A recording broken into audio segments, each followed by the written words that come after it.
ಅಸ್ಸಲಾಮು ಅಲೈಕುಂ. ಎಲ್ಲರಿಗೂ ನನ್ನ ನಮಸ್ಕಾರ. ಕಳೆದ ಒಂದು ತಿಂಗಳಿಂದ ಸತತವಾಗಿ ರಂಜಾನ್ ಹಬ್ಬದ ಪ್ರಯುಕ್ತ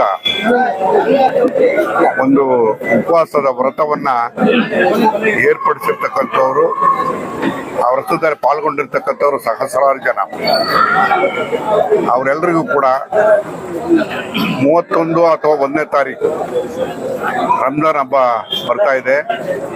ಅಲ್ಲಿವರೆಗೂ ಕೂಡ ಹಬ್ಬದ ಹೆಸರಿನಲ್ಲಿ, ದೇವರ ಹೆಸರಲ್ಲಿ ಪ್ರಾರ್ಥನೆ ಮಾಡ್ತಕ್ಕಂಥ ಒಂದು ಸಂದರ್ಭನೂ ಕೂಡ ಇದೆ. ಇವತ್ತು ಈ ವ್ರತವನ್ನ ಕಟ್ಟುನಿಟ್ಟಾಗಿ ಆಚರಿಸಿರ್ತಕ್ಕಂಥ ಎಲ್ಲರಿಗೂ ಕೂಡ ಅಲ್ಲರ ಆಶೀರ್ವಾದ ಇರ್ತದೆ ಅಂತಕ್ಕಂಥ ಮಾತನ್ನು ಕೂಡ ಹೇಳಿ, ನಾನು ಮುಂಬರತಕ್ಕಂಥ ರಂಜಾನ್ ಹಬ್ಬಕ್ಕೆ ಶುಭಾಶಯವನ್ನ ನಾನು ಕೋರೋದಕ್ಕೆ ಇಷ್ಟಪಡ್ತೇನೆ. ಇವತ್ತು ಎಲ್ಲ ಮುಸ್ಲಿಂ ಬಾಂಧವರು ಮತ್ತು ಹಿಂದೂಗಳು ಎಲ್ಲರೂ ಕೂಡ ಸೇರಿ ಇವತ್ತು ಇಫ್ತಿಯಾರ್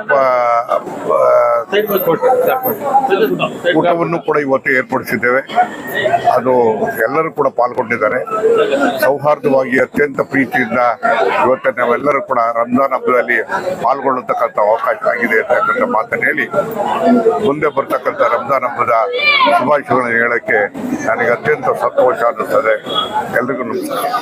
ಇವತ್ತು ರಂಜಾನ್ 23ನೇ ರಂಜಾನು.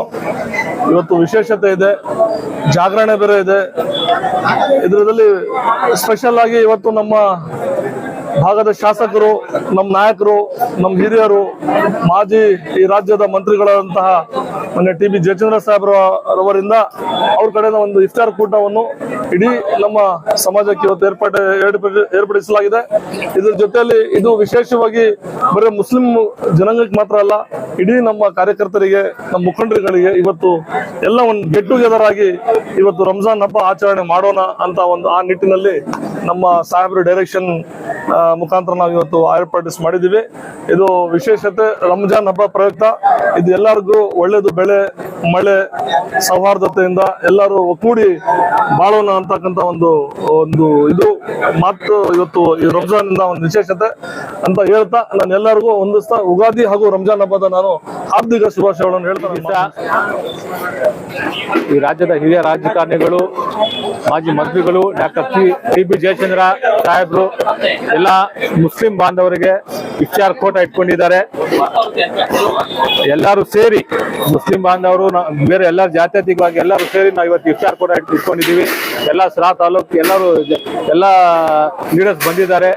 ಆಮೇಲೆ ಎಲ್ಲರಿಗೂ ಒಳ್ಳೇದಾಗ್ಲಿ. ಈ ರಂಜಾನ್ ತಿಂಗಳು ಅಂದ್ರೆ ಒಂದು ತಿಂಗಳು ಉಪವಾಸ ಇದ್ದು ಮುಸ್ಲಿಂ ಬಾಂಧವರು ಪ್ರಾರ್ಥನೆ ಮಾಡ್ತಾರೆ. ನಾವು ದೇವರಿಗೆ ಭಗವಂತ ಪ್ರಾರ್ಥನೆ ಮಾಡ್ತೀನಿ, ಎಲ್ಲರಿಗೂ ಒಳ್ಳೇದಾಗ್ಲಿ. ವಿಶೇಷವಾಗಿ ನಮ್ಮ ಸಿರಾ ತಾಲೂಕು ಜನರಿಗೆ ಎಲ್ಲರೂ ಒಳ್ಳೇದಾಗ್ಲಿ, ನಾವೆಲ್ಲ ಒಗ್ಗಟ್ಟಾಗಿ ಇರ್ಲಿ, ಒಳ್ಳೆ ಬೆಳೆ ಮಳೆ ಬರ್ಲಿ ಅಂತ ಹೇಳಿ ಫಸ್ಟ್ ಉಗಾದಿ ಹಬ್ಬದ ಶುಭಾಶಯ ಹೇಳ್ತೀನಿ. ಯಾಕಂದ್ರೆ ಉಗಾದಿ ಫಸ್ಟ್ ಐತೆ, ಅದಕ್ಕೆ ನಾನು ಫಸ್ಟ್ ಉಗಾದಿ ಹಬ್ಬದ ಶುಭಾಶಯ ಹೇಳ್ತಾ ಆಮೇಲೆ ರಂಜಾನ್ ಹಬ್ಬದ ಶುಭಾಶಯ.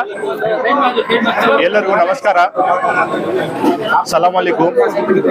ಇವತ್ತು ಇಫ್ತಿಯಾರ್ ಕೂಟ ಮಾನ್ಯ ಶಾಸಕರು ಆಯೋಜಿಸಿದ್ದಾರೆ. ಒಂದು ತಿಂಗಳು ರಂಜಾನ್ ಹಬ್ಬದ ಈ ಉಪವಾಸ ಮಾಡ್ತಾ ಎಲ್ಲರೂ ಒಂದು ಇದು ಬರುತ್ತೆ, ಏನ್ ಕರೇಜು ಒಂಥರ ದೇವರ ಜೊತೆಗೆ ಒಂದು ಬಾಂಧವ್ಯ ಬೆಳೆಯುತ್ತೆ. ಈ ಒಂದ್ ತಿಂಗಳು ಈ ಹಬ್ಬದ ಪ್ರಯುಕ್ತ ಪ್ರತಿಯೊಬ್ಬರು ಸೇರ್ಕೊಂತ ಇದ್ರೆ, ಇದು ಒಂದೇ ಧರ್ಮಕ್ಕೆ ಸೀಮಿತವಾಗಿಲ್ಲ, ಪ್ರತಿಯೊಂದು ಧರ್ಮದಿಂದ ಎಲ್ಲರೂ ಸೌಹಾರ್ದದಿಂದ ಮಾಡ್ಬೇಕಾಗಿದ್ರೆ. ಆಮೇಲೆ ಇಲ್ಲಿ ಎಲ್ಲರೂ ಇದ್ದಾರೆ, ಪ್ರತಿಯೊಬ್ಬರು ಎಲ್ಲರೂ ಶಾಂತಿಯುತದಿಂದ ನಡೀತಾ ಇದೆ ಶಿರಾದಲ್ಲಿ. ಸೊ ಎಲ್ಲರಿಗೂ ಮತ್ತೊಮ್ಮೆ ರಂಜಾನ್ ಹಾಗೂ ಯುಗಾದಿಯ ಶುಭಾಶಯಗಳನ್ನು ತಿಳಿಸ್ತೇನೆ. ಎಲ್ಲರಿಗೂ ನಮಸ್ಕಾರ. ಇವತ್ತು ರಂಜಾನ್ ಹಬ್ಬದ ಪ್ರಯುಕ್ತ ಶಿರಾ ತಾಲೂಕಿನ ಜನಪ್ರಿಯ ಶಾಸಕರು ಮುಸ್ಲಿಮ್ಸ್ ಬಾಂಧವರಿಗೆ ಇಫ್ತಾರ್ ಕೂಟ ಏರ್ಪಡಿಸಿದ್ದಾರೆ. ಈ ರಾಜ್ಯದಲ್ಲಿ ಮತ್ತೆ ಶಿರಾ ತಾಲೂಕಲ್ಲಿ ಭವ್ಯತೆಯ ಸಂಬಂಧ ಬರೆಯೋದಕ್ಕೋಸ್ಕರ ಏನು ಈ ರಂಜಾನ್ ಹಬ್ಬದಲ್ಲಿ ಪವಿತ್ರವಾಗಿ ಉಪವಾಸ ಇದ್ದು ದೇಶಕ್ಕೆ, ರಾಜ್ಯದಲ್ಲಿ ಮಳೆ ಬೆಳೆ, ಶಿರಾಕ್ಕೆ ಒಳ್ಳೆ ಮಳೆ ಬೆಳೆ ಆಗ್ಲಿ, ಊರು ಚೆನ್ನಾಗಿರ್ಲಿ ಅಂತೇಳಿ ಪವಿತ್ರವಾಗಿ ಪ್ರಾರ್ಥನೆ ಮಾಡುವಂತ ಮುಸ್ಲಿಂ ಬಾಂಧವರಿಗೆ ಇವತ್ತು ರಂಜಾನ್ ಕೂಟ ಏರ್ಪಡಿಸಿದ್ದಾರೆ. ಹಾಗಾಗಿ ನಾನು ರಂಜಾನ್ ಹಬ್ಬದ ಶುಭಾಶಯ ತಿಳಿಸಿ ಮತ್ತೆ ಉಗಾದಿ ಹಬ್ಬದ ಶುಭಾಶಯ ತಿಳಿಸ್ತೀನಿ.